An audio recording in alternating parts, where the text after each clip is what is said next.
Halo teman-teman, selamat datang lagi di channel Kampus Biner. Di kesempatan kali ini saya akan menjelaskan tentang dasar-dasar pemrograman menggunakan bahasa Python. Di video pertama ini saya akan menjelaskan apa itu Python dan kita juga akan menginstal aplikasi Python-nya ke komputer kita. Oke, kita langsung mulai aja ya. Apa sih Python itu? Saya akan coba googling Python. Kita lihat Python, kita lihat di Wikipedia.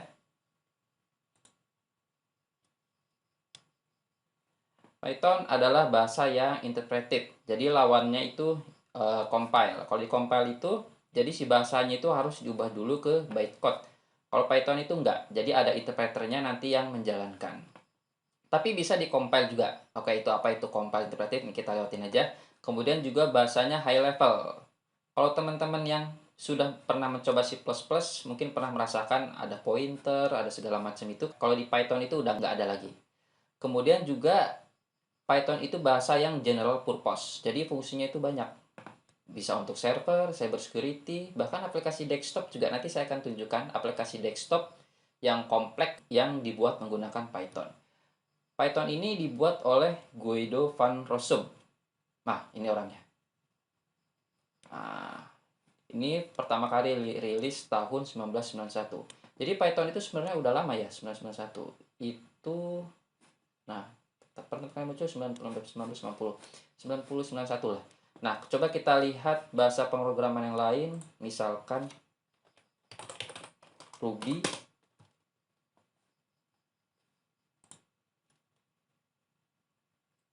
Ruby.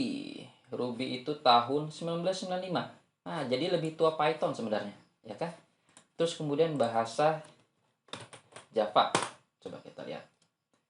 Java Java rilis tahun 1990-an. 1990 berapa maksudnya nih? Java dari The Green Project selama 18 awal tahun 1991 1992. Nah, jadi kira-kira seumuran lah Python sama Java itu. Nah, kita coba bahasa yang interpreted lainnya, misalkan PHP. Kita lihat PHP kapan rilisnya? Tahun 1995. Jadi Python itu lebih tua sebenarnya ya dari PHP itu. Tapi jangan salah, walaupun dia tua, dia ini termasuk bahasa pemrograman yang banyak fungsinya.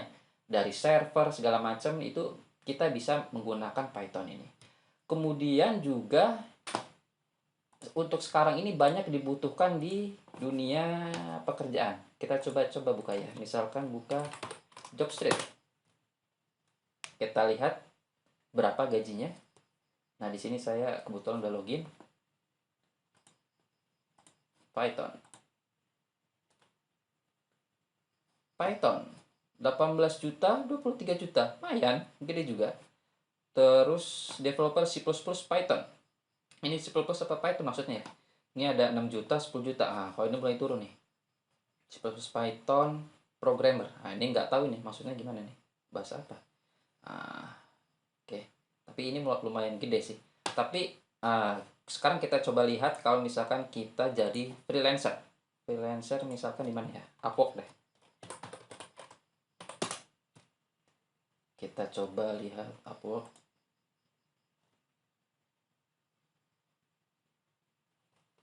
Misalkan Python.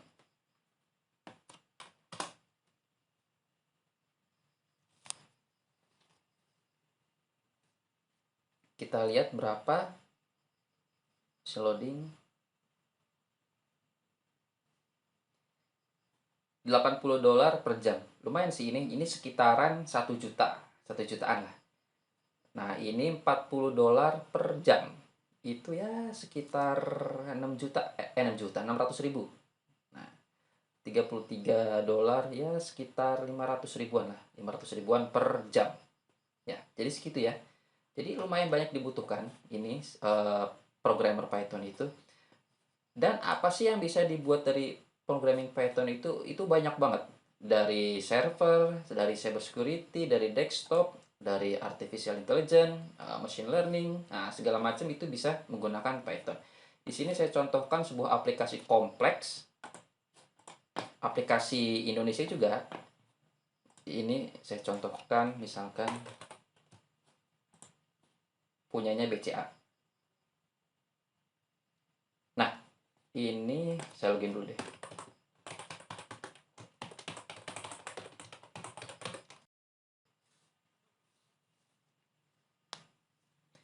Nah, ini adalah aplikasi trading jual beli saham punyanya Bank BCA.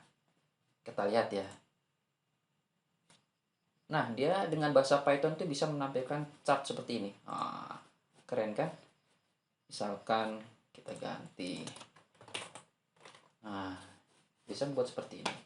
Kita lihat stock info. Nah, seperti ini. Bisa membuat seperti ini. Kemudian ada juga misalkan yang ada bahasa Pythonnya itu ArcGIS. Kalau misalkan teman-teman ada yang pernah menggunakan ArcGIS, kemudian QGIS itu juga ada Pythonnya. Sekarang kita lihat yang tadi bahasa yang tadi ya, aplikasi yang tadi, kita lihat foldernya ada di HTS base. Nah, ini ya, kita coba. Nah, di sini cuman bahasa Pythonnya bahasa yang sudah di-compile. Jadi dia walaupun interpreted, dia juga bisa di-compile. Nah, tapi kita bisa di-compile kok. Kita coba lihat ya, kodenya kayak benar-benar Python bukan sih? Masuk ke decompiler.com.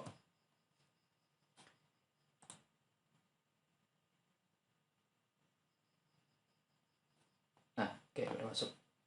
Udah masuk foldernya. Masuk yang tadi. PYC. Mana ya?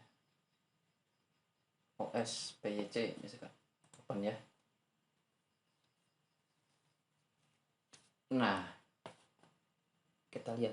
Bahasanya ternyata bahasa Python. Ya kan? Jadi, ya itu cukup membuktikan. Jadi Python itu cukup banyak fungsinya. Oke? Baik, selanjutnya kita akan menginstal Python ke komputer kita. Pertama, buka dulu browser. Oke, lalu googling aja. Python. Nah, buka python.org. Klik. Oke, di menu download ini. Nah, di sini udah ada tombolnya. Python 382. Kita klik aja. Nah, langsung ke download. Oke, tunggu sebentar. Nah, sekarang kita jalankan installernya. Run. Oke, install launcher bla bla. Install now. Ya, sembari menunggu. Jadi, kenapa Python ini bahasa yang harus kita kuasai? Jadi, Python ini bahasa yang mudah banget. Dan untuk teman-teman yang baru pertama kali belajar programming, aku saranin menggunakan Python ini. Dibanding teman-teman misalkan belajar dari C++, habis itu belajar dari Java, aku rasa kalau misalkan untuk dasar-dasar pemrograman pakai Python ini lebih bagus. Karena lebih simpel bahasanya. Dan untuk teman-teman yang udah terbiasa menggunakan Java, C++, JavaScript, ingin menguasai bahasa Python ini, aku rasa pasti cepat banget. Karena ya lebih sederhana bahasanya, lebih sederhana. Dan di Python itu sudah cukup banyak modul-modul yang sudah siap pakai. Ingin programming ini sudah ada modulnya, ingin memprogram ini sudah ada modulnya, tinggal kita pakai aja, nggak usah ngoding lagi dari awal. Dan hal-hal yang sedang ramai seperti big data, machine learning, artificial intelligence, computer vision, dan semacamnya itu juga menggunakan Python. Kebanyakan menggunakan Python untuk programmingnya. Jadi menurut saya wajib banget untuk mempelajari Python ini. Oke, setup was successful. Kita close. Nah, sekarang kita close lagi. Sekarang kita coba masuk ke ini, biasanya udah ada di atas, tapi kalau misalkan belum ada untuk komputer teman-teman yang belum ada, kita masuk ke huruf P.